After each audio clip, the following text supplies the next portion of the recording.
and smart technology steering you away from traps. People are using it to avoid detection. Is it legal? Does it work? The whole world is your friend. And why police want them banned. The whole purpose of this process is to make the roads safer, and it's just wrong.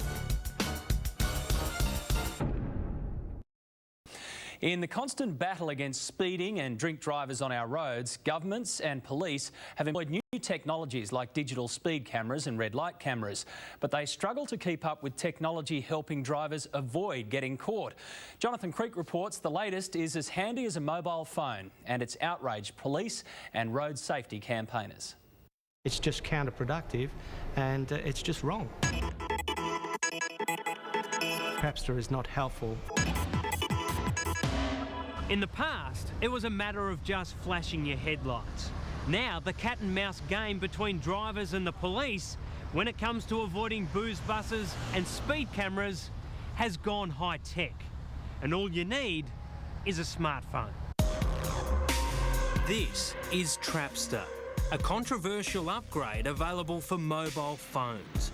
Using GPS technology, it creates a community of users where knowledge is power. In the old days, we probably would have sent an SMS to our mates, but now you can tell the whole world. Once the bus is up and the lights are flashing, everyone who drives past knows it's already there. So it's just a matter of people actually just telling their friends about it. And in the global world we live in now, the whole world is your friend. You're telling everyone. What started in the United States has spread worldwide. Now Trapster is at the fingertips of Australian motorists. As technology expert Anthony Caruana explains, Trapster uses real-time updates to alert those signed in to the free service about the locations of speed cameras, both fixed and mobile, as well as booze buses. A lot of mobile phones now have a GPS built into them. So what the phone does is it records your current location, and then you tell it that at the current location you're at, you tell the application what's there. So if there's a booze bus, you can enter in that there's a booze bus at that location. That information goes up through the 3G data network, back up to the company that created Trapster, and they update their system and then put a new point on a map so that when people are driving through there and look at Trapster, they'll see that there's a new booze bus or a speed trap active. That supposedly removes any element of surprise, and police forces Australia-wide clearly aren't happy. It might not be illegal, but it's immoral. The whole purpose of this process is to make the roads safer. In my view, I don't think this does that.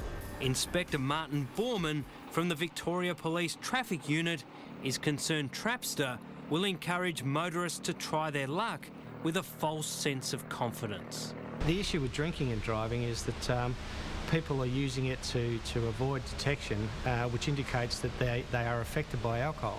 So they are really presenting a risk. It's not about whether we catch you, fine you and lose your licence. It's about whether you're going to hurt or kill yourself or somebody else. That's the message that people need to understand.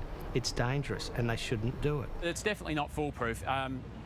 It's a crowdsourcing application, which means that you're relying on other people to spot the trouble spots for you and let you know. And look, there's a leap of faith involved there.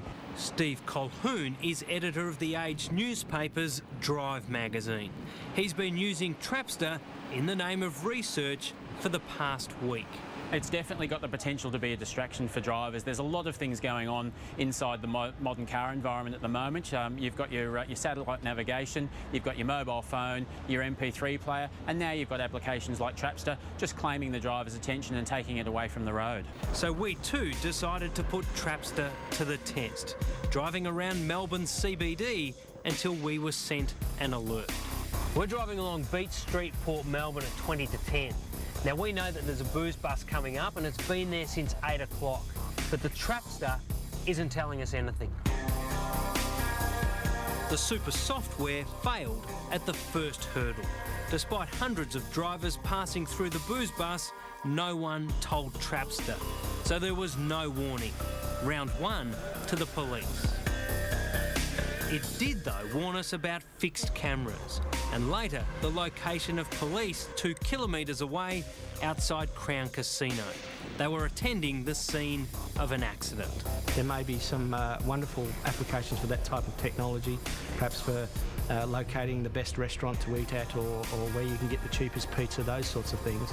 But this is about safety, saving lives, stopping injuries. These sorts of things are novel, unique in some respects, but they're not helpful in the wider scheme of things. In my opinion, we're probably better off without it, and the key message is that if you're not breaking the law in the first place, then you don't need an application like Trapster. So the best thing to do is to drive within the road rules, within the speed limits, and Trapster's not really is not something that you're going to need. Anywhere, anytime. If you drink and drive, we'll catch you.